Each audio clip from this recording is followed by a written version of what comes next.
Parce que si vous prenez le nombre de minutes jouées de Hendrick comparé à Mbappé et à Vinicius par rapport au ratio de buts, il leur est largement supérieur. Il est largement plus efficient que Vinicius et Mbappé.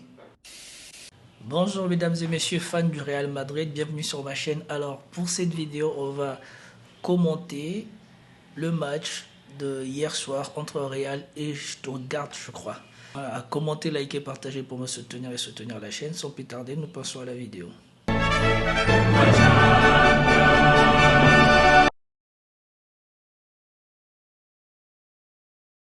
Plan de jeu qui semble différent de celui qui a été proposé ici, parce que je suis parti voir les statistiques du match comme d'habitude, et ici on nous offre cette composition là, un 4-3-3, Valverde, Tchouaméni, Bellingham 3 milieux et Rodrigo, Mbappé et Vinicius en attaque. Donc on va voir le positionnement, si ça confirme ce qui a été mis en Ligue des Champions ou si ça confirme ce qui a été mis sur Foot Mercato.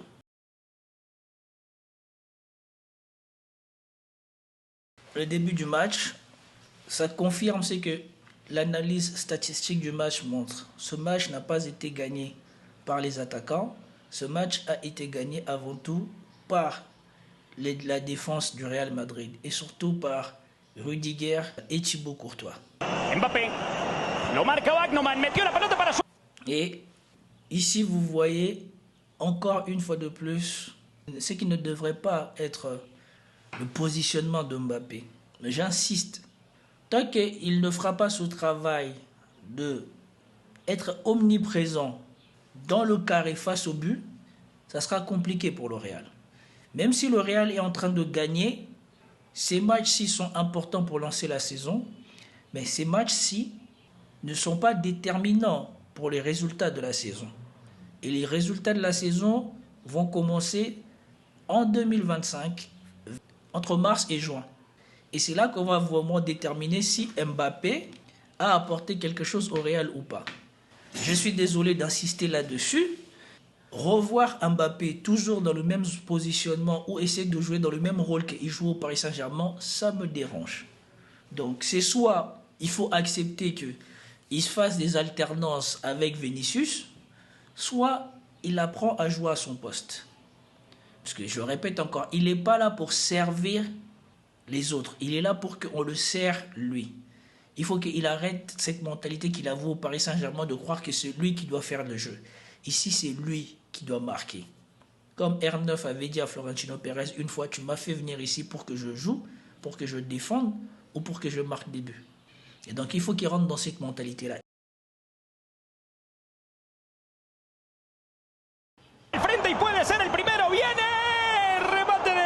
Et je ne sais pas à quelle minute du match nous sommes, mais une fois de plus, vous voyez, c'est encore Thibaut Courtois. Voilà, 7e minute, non mais c'est pas vrai.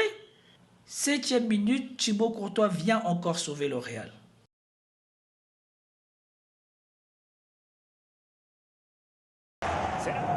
Tchouaméni. Le Real, ils ont vraiment la chance du champion. C'est comme quand tu joues avec un grand joueur, si tu dois défendre sur un mec que tu sais qu'il est trop fort, et bien tu as la pression et cette pression t'empêche peut-être d'être libéré. Enfin, j'ai l'impression que les équipes adverses ou les joueurs adverses, quand ils jouent contre le Real Madrid, ils ont cette pression-là.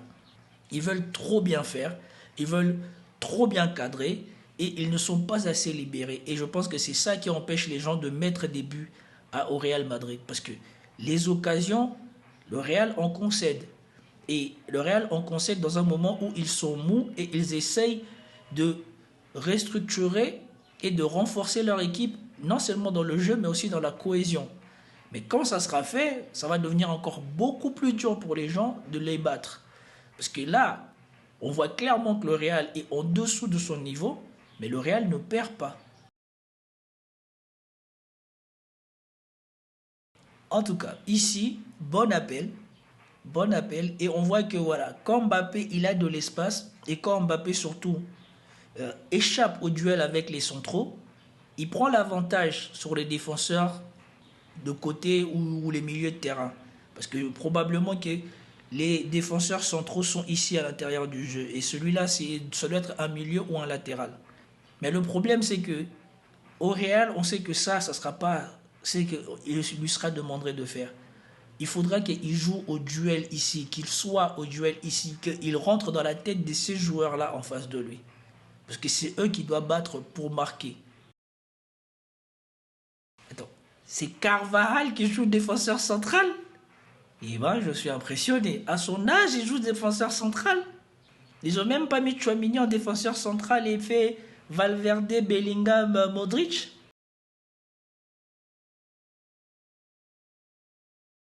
La première mi-temps était vraiment difficile pour le Real. Là, on est dans un résumé. Et à 15 minutes, il y a eu une action de Mbappé qui n'était pas aussi menaçant que ça. Et tout le reste, on aurait dit qu'il y a une pression sur le camp madrilène.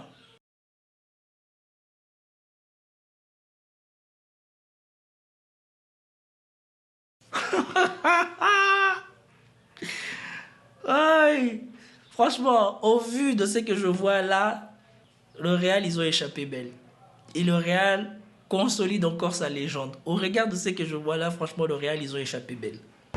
La salida de Dani. Balón largo para que controle Vinicius. Franchement, je désespère. Franchement, je désespère d'Mbappé. Franchement, je désespère d'Mbappé.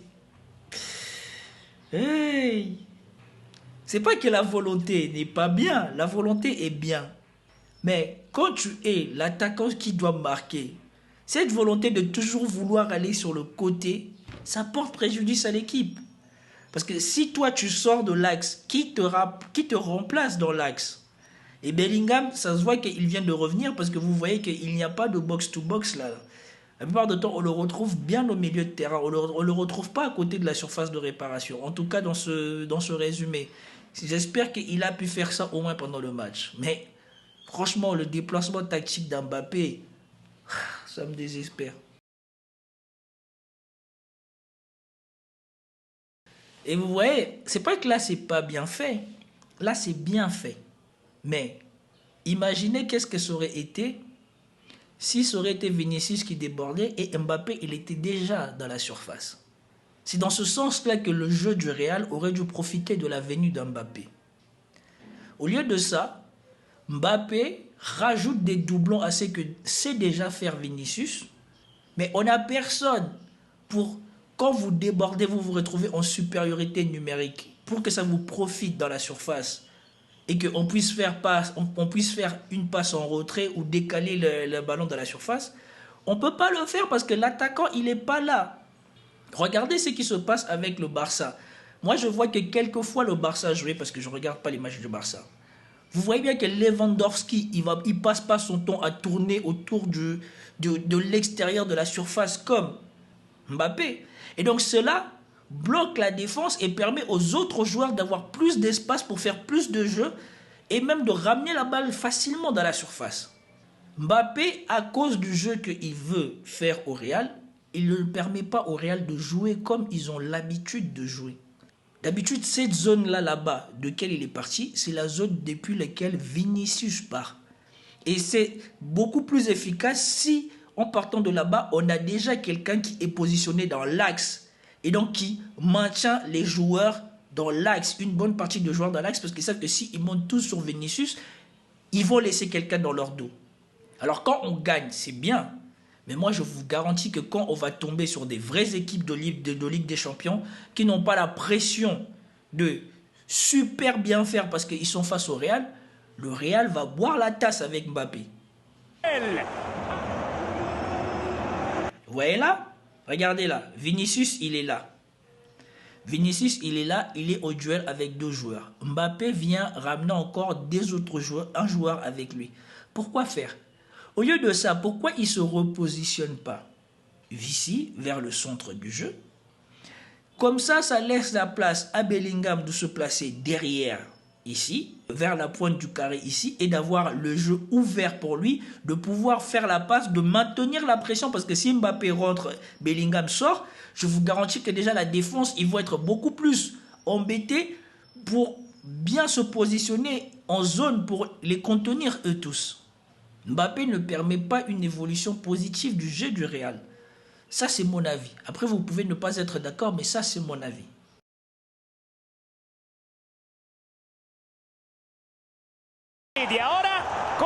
Voilà. Le positionnement de Mbappé offensivement oblige les gens à aller se positionner derrière lui. Ce qui oblige l'ailier ou des autres personnes à compenser, à monter trop haut et laisse des boulevards comme ça. En tout cas, cette équipe de Stuttgart est plus jeune, plus grand et probablement plus costaud que les Real parce qu'ils sont plus grands que physiquement. Et donc, si en plus de ça, vous avez des gens qui sont en pleine jeunesse comme ça, quand vous perdez la balle, ça donne ça. Regardez comment ils sont pris de court là. Là, ils sont 3 contre 1. Contre 1 ou 2.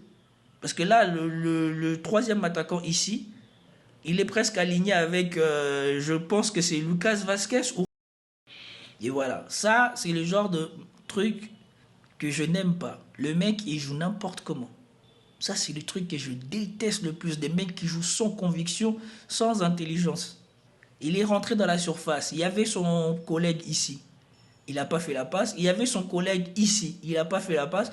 Temporiser, attendre celui qui vient derrière pour qu'il ait les cages ouvertes. Il n'a pas mis. Il va. Tu as Thibaut Courtois dans les cages. L'un des meilleurs goals du monde. Et tu vas mettre une fausse frappe comme ça. Je sais bien que en Europe, on dit aux attaquants de tenter leur chance. Mais moi, je trouve que c'est une connerie de dire aux attaquants de tenter leur chance à n'importe quel prix. Si les Barça enquillent les buts à chaque fois à cause de leur jeu, c'est parce que leur jeu n'est pas la priorité de tenter sa chance comme tu voulais. Leur jeu, c'est de servir la personne qui a le plus de facilité à marquer. Et ça commence vraiment à manquer chez toutes les autres équipes en Europe. Cette conscience collective-là de quand on se rapproche de la surface, vaut mieux servir la personne le mieux positionnée pour marquer plutôt que tenter ma chance à n'importe quel prix.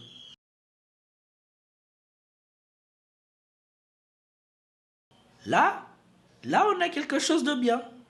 Là, on a quelque chose de bien. Mais l'animation offensive du Real, ça se voit que c'est plus bon du tout. Regardez Vinicius où il est. Il fait même pas d'appel pour rentrer dans le dos ou quoi que ce soit. J'espère pour lui qu'il va faire, parce que moi, c'est la première fois que je vois les images. J'espère pour lui qu'il va faire une appel pour rentrer dans le dos ou quoi que ce soit. Regardez, Rodrigo, par contre, lui, il est bien positionné pour partir dans le dos. Bellingham, il est là. Ça serait un Zidane.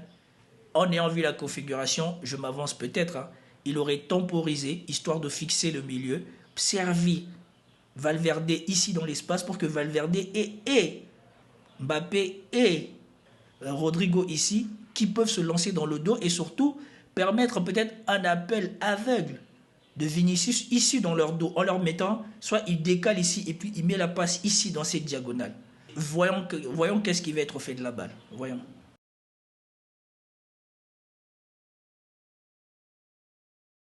On a joué le jeu le plus évident.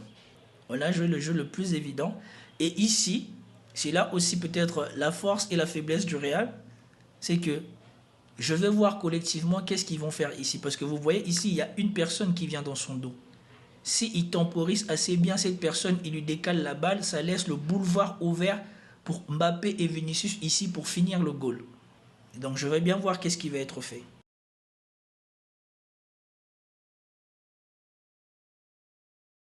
Il a bien joué, mais c'est mal fini.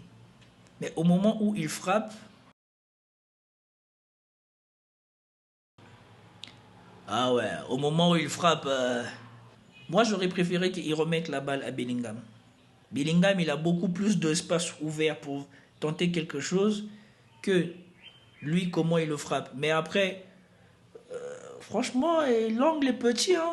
Franchement, regardez, l'angle est petit.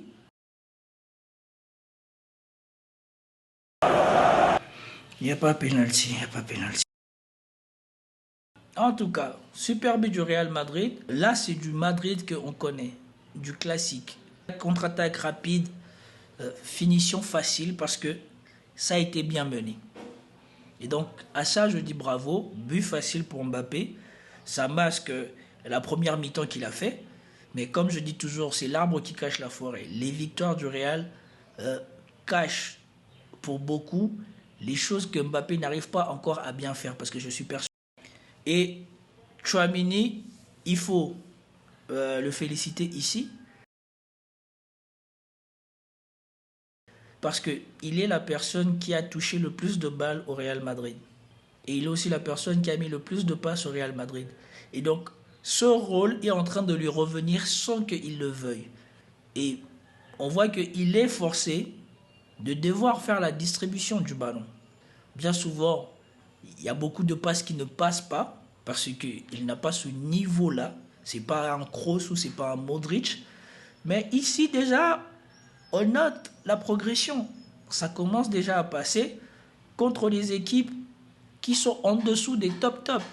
Les balles passent parce que les défenseurs sont peut-être moins bons que les défenseurs des grands joueurs pour intercepter la balle. Et donc ici c'est passé et donc il faut lui tirer le chapeau. Et là c'est du Kroos presque. En 3 passes, le Real Madrid a marqué. Et autre chose, il faut remercier Rodrigo. Parce qu'ici il a joué collectif. Parce que la manière dont il est arrivé, lui aussi il aurait pu tenter de faire je reviens sur mon pied et puis je m'ouvre le deuxième filet. Lui aussi il aurait pu tenter de faire ça. Mais il a fait la passe. Et là il faut le remercier. Et c'est là que vous voyez que la polémique que Cyril Hanouna veut faire au sujet de Mbappé au Real Madrid n'a pas lieu d'être et que ça se passe plutôt bien au Real Madrid. Parce que si ça se passait mal, il n'aurait pas fait cette passe.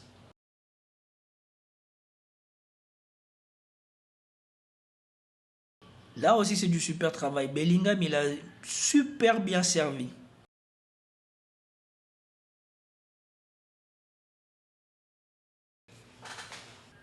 Franchement, si la décision c'est d'y aller tout seul, tu ne vas pas à cette vitesse. Franchement, si la décision c'est d'y aller tout seul, tu ne vas pas à cette vitesse. Si la décision c'est d'attendre et de faire le jeu, tu vas à cette vitesse, tu fixes. Mais là, il a fait mi-figue, mi-raisin. Regardez à quel moment il reçoit la balle, regardez dans quelles conditions il reçoit la balle. Il part du milieu de terrain, il a déjà laissé les défenseurs derrière lui, regardez.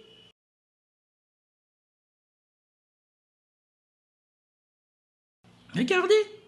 Pourquoi il prend son temps pour aller chercher la balle et pourquoi il prend son temps pour accélérer? Et surtout si à la fin c'est pour finir avec une finition aussi dégueulasse. Franchement, moi ça m'énerve. Et je ne sais pas s'il est hors-jeu ou pas au moment où Bellingham fasse la balle. Mais il semblerait hors-jeu. Regardez, lui et le défenseur qui est là-bas, ils sont hors-jeu. Il y a quelqu'un d'autre qui les couvre. Ah oui, ils sont hors-jeu au moment où... Attendez. Est-ce que moi je vois mal? Au moment où la balle quitte le pied de Bellingham, il est hors-jeu. Mais là, franchement, c'est là que vous voyez ce que je vous avais dit la dernière fois sur la finition d'Mbappé. Là, c'est du niveau attaquant de Ligue 1. Là, c'est pas attaquant de classe mondiale. Tu as tout autant pour créer les conditions les plus favorables pour marquer et tu te retrouves avec un défenseur qui pourrait contrer ta balle et le goal, la balle, tu la frappes côté fermé du gardien. Quasiment la première frappe que je vois Vinicius faire depuis le début de ce match. Et regardez où se positionne Vinicius par rapport à où se positionne Mbappé. Je ne sais pas si vous le voyez sentez venir comme moi. On aurait dit que Vinicius est de moins en moins à l'aise dans sa zone parce qu'on le voit de moins en moins faire la différence dans sa zone. Donc, tôt ou tard, la question va se poser. Vous n'allez pas avoir 2 joueurs qui jouent dans la même zone pour une efficacité moyenne. Heureusement que le Real Madrid a Courtois parce que je ne sais pas ce qu'ils auraient fait pendant ce match. Ça fait 2 matchs que franchement, les poteaux et le goal sont les gens qui font le match.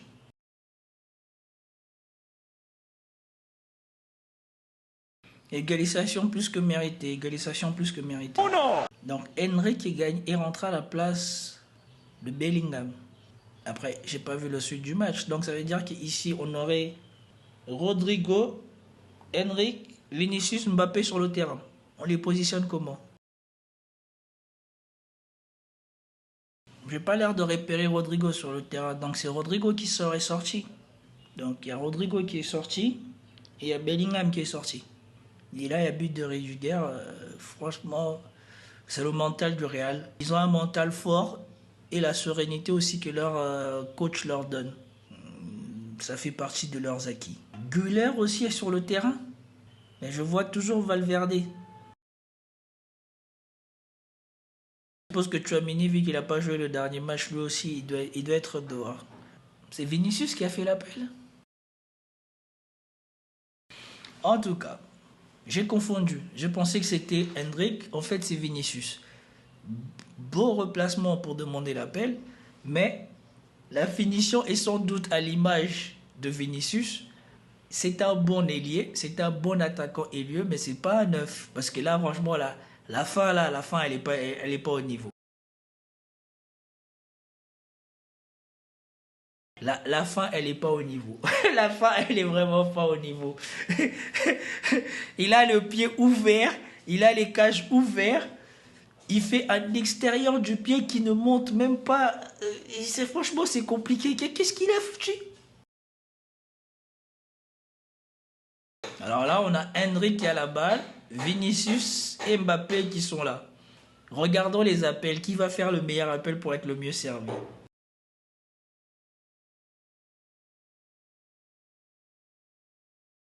Là, il peut servir Mbappé. Le défenseur semble courir dans le sens d'Mbappé, mais là, il peut servir Mbappé. Et Vinicius, il est parti au bon endroit. Là, si tu ralentis assez, tu t'ouvres la possibilité d'avoir Vinicius qui vient ici sur ta droite, Mbappé qui ouvre ici sur ta gauche. Et donc, en ralentissant et en accélérant, tu peux même passer au milieu des défenseurs. Oh, il frappe. Ça c'est le geste de l'attaquant en confiance. Ça, c'est le geste du neuf. Il a frappé direct. Et je sais qu'il a marqué. Mais ça vous montre la différence entre des faux attaquants ou des faux neufs ou des attaquants ailiers qui sont Mbappé et Vinicius, qui sont obligés de se rapprocher au maximum de la surface pour marquer. Et encore, bien souvent, ils font le mauvais choix. Et un vrai attaquant, un neuf, un finisseur qui, instinctivement, n'a même pas cherché à voir les autres ou quoi que ce soit. Il frappe. C'est la deuxième fois qu'il le fait. C'est la deuxième fois qu'il frappe sans avoir besoin d'aller jusque dans la surface et de faire des zizanies comme font Vinicius et Mbappé. Et ça va finir par se retourner contre Vinicius et Mbappé. Parce que le petit, il a l'air d'être hyper efficace. Parce que si vous prenez le nombre de minutes jouées de Hendrik comparé à Mbappé et à Vinicius par rapport au ratio de buts, il leur est largement supérieur. Il est largement plus efficient que Vinicius et Mbappé. Et quand on voit ses actions quand il rentre, on ne peut pas dire qu'il n'a pas fait exprès. Son premier but, c'est quasiment instinctif comme ça. Son deuxième but, c'est quasiment... Là, celui-ci, c'est quasiment instinctif comme ça. Et il en a raté plusieurs instinctivement comme ça. Donc, quand on voit ça, on ne peut pas dire que c'est un hasard, qu'il est marqué. Et le problème, c'est ça. C'est que lui, il le fait d'instinct, avec peu de temps de jeu. Tandis que Mbappé, beaucoup de temps de jeu, et il est loin de cela. Le gros problème du Real, ou le gros problème qui va s'opposer au Real, c'est ça. C'est que Mbappé sur le terrain, ça a l'air de peser sur l'efficacité de Vinicius, et Rodrigo, en peu de temps de jeu, joue sans forcément empiéter sur la zone de jeu ni de Rodrigo, ni de Vinicius, ni d'Mbappé. Lui, sa zone de prédilection, c'est l'axe, et il reste dedans, et il semble très bien s'en sortir beaucoup mieux que Vinicius, Mbappé, Rodrigo combinés. Et donc la question va se poser, il faut laisser le petit jouer seul en pointe, entouré de gens avec qui ça marche bien ou pas. Parce que Mbappé, c'est pas ça. Encore une fois de plus, le score ne reflète pas du tout ce qui s'est passé dans ce match. Vraiment, grand match de Thibaut Courtois. Dans les statistiques du match, on voit que Courtois a été fondamental. Même dans les statistiques du match, on croirait que c'est, comment il s'appelle, Rudiger qui devait être l'homme du match. Mais en regardant le match, on voit que c'est Thibaut Courtois qui a été fondamental dans la victoire du Real. Ce que moi je constate, c'est qu'Ancelotti est vraiment dans son processus d'intégrer Mbappé et de ne pas émietter la confiance d'Mbappé, sûrement qu'il ne veut pas qu'on refasse un cas Hazard 2, parce que Hazard, il était vite relégué au banc et je crois que ça a plombé son mental. Et donc vraiment, Ancelotti essaye de donner le maximum de confiance à Mbappé. Parce qu'une fois de plus, et c'est ce que je vous avais dit dans le précédent débrief, même on m'a repris le dossier, on m'a dit pourquoi tu as peur pour Mbappé. Voilà pourquoi j'ai peur pour Mbappé. Bien que Mbappé virevolte et tout ça, son placement tactique, en mon sens, commence à avoir un impact négatif sur le jeu de Vinicius.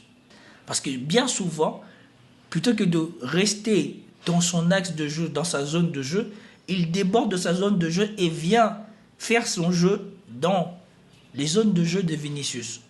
Ce qui déséquilibre forcément le Real. Parce que ça ne permet pas d'étirer le terrain et d'offrir de l'espace, que ce soit à lui-même ou à ses coéquipiers. Tandis que vous avez vu Hendrix, il a fait la course dans l'axe, il est resté dans l'axe, ce qui a permis et à Vinicius et à Mbappé de bien se positionner pour recevoir la balle. Et malgré ça, il a fait ce qu'on attend d'un attaquant instinctif. Il a levé les yeux, il a vu le goal, il a baissé la tête, frappe, but. Et on ne peut pas dire que le mec, il ne fait pas exprès, parce que la première fois qu'il a marqué, c'était après préparé, et les autres fois, il en a raté, c'est après préparé. Et là, il a mis. Et son ratio de temps de jeu sur but marqué est largement plus efficient que ceux de Mbappé et Vinicius combinés. Et donc, je ne sais pas combien de temps ça va durer. Et heureusement pour le Real Madrid que leur prochain match en Ligue des Champions, ce n'est pas non plus encore un très gros. Donc, je crois que c'est ce Lille ou quelque chose comme ça. Et donc, ils n'auront pas cette pression sur eux de devoir pas prendre un but. Parce que pour remonter un but contre une équipe moyenne ou une équipe qui a la pression de jouer le Real Madrid, c'est facile. Remonter un but contre un Barça, contre un City, un Inter, un Milan, ou des choses comme ça, c'est plus la même chanson. Et en ce moment-là, la question de la pertinence de laisser Mbappé jouer les 90 minutes va se poser. Parce que jusqu'à maintenant, Mbappé bénéficie de la chance de jouer vraiment quasiment la totalité des matchs. Et la majeure partie des buts qu'il a mis, les plus importants, ce sont des pénaux. Et aujourd'hui, il met un but, quasiment les cages vides. Quand vous voyez le but que met Mbappé et le but que met Hendrick, il n'y a pas photo. Il n'y a pas photo. À la fin de ce match, on vous dit c'est qui que vous voulez avoir comme attaquant dans le schéma tactique qui était proposé. Je pense que 9 personnes sur 10 diraient que voilà, Hendrick mérite de commencer Mbappé et d'être sur le banc et de remplacer Vinicius. C'est ça le problème. Et c'est ça le dessin qui risque d'arriver. Et le problème qui va se poser, ça sera Mbappé-Vinicius qui reste sur le terrain. En tout cas, tant que le Real gagne, ce scénario est loin. Mais la saison progresse et le Real ne peut pas continuer qu'à faire des matchs nuls. Il faut déjà qu'ils rattrapent le retard qu'ils ont sur le Barça. Et si ce retard devait grandir, les questions de mettre les joueurs les plus efficaces va se poser. Et je suis désolé, malgré les buts d'Mbappé, pour moi, offensivement, ce n'est pas le joueur le plus efficace du Real. Et surtout, on constate que Vinicius peut de moins en moins faire ce qu'il savait faire parce que Mbappé est dans sa zone. Mbappé attaque dans sa zone. Mbappé veut commencer ses actions dans ses zones à lui. Sans compter le problème de qui va faire le jeu. Tchouaméni a réussi à faire une passe directe aujourd'hui, mais pour l'instant, il n'a pas encore atteint la régularité dans ce type de passe. C'était tout pour ce décryptage du match du Real. J'espère que vous avez apprécié. Si vous avez apprécié, commentez, likez, partagez. Je vous dis à plus tard. Peace out.